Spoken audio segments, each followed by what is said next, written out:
friends. So today I will discuss about the transoesophageal echo probe and how to use it, what manipulations we can do.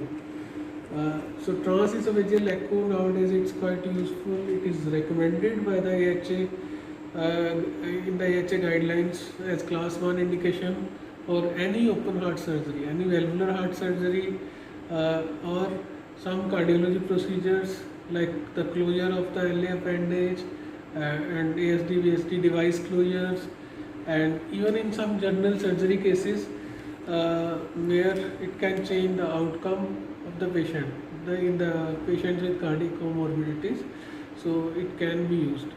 And so I will tell you about the different parts of the probe. This is an adult transoesophageal echo probe.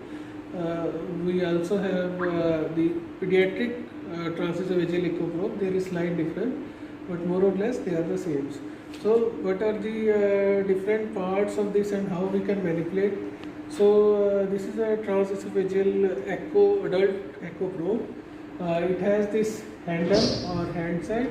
Then we have these two probes where we can manipulate. One is the smaller one and one is the larger one. Then there is this lock with which we can lock this larger movement of the larger knob. And then this is the gastroscope which has different markings on it from 10 probe. This is the gastroscope which has different markings on it, 10 centimeter interval marking up to 1 meter, and this is useful in measuring how much the probe is in the esophagus or in the stomach. In the esophagus usually around 25 centimeter, and in the stomach 35 to 45 centimeter depending on the patient. Patient to patient it will vary.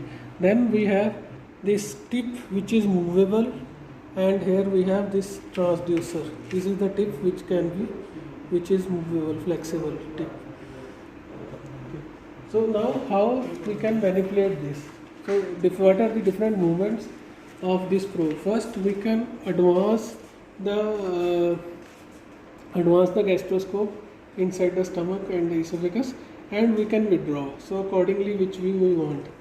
We want to advance it and into the stomach or into the esophagus, and we can withdraw it. The second movement is we can rotate it to the left or the right like this.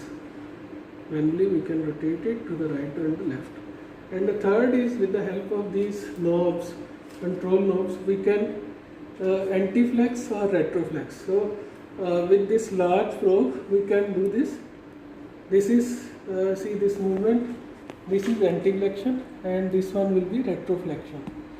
So this is anti-flexion, this is retroflexion. This can be with the help of this large knob. And with the small knob, with this small knob, we can rotate it to the left or the right. So this is lateral rotation. Like this we can manipulate. And the third movement is the angle.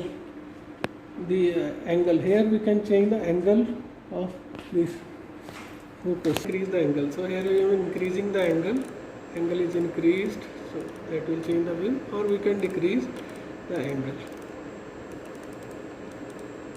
Like here we can increase the angle by pressing this, and by pressing this we can decrease the angle. Here we have this white guard. This is very essential to prevent any damage to the probe with the patient's teeth. So this is must in all the patients who have who are not edentulous. In all those patients it is useful. Now what are the another important thing, in which patients we cannot put the transoesophageal probe. So any patient who have esophageal surgery, esophageal rupture, or any disease which can affect the esophagus or cause injury to the esophagus, we should avoid this transoesophageal echo in those patients.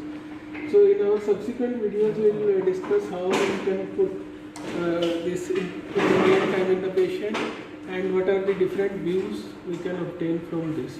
Thank you and keep watching.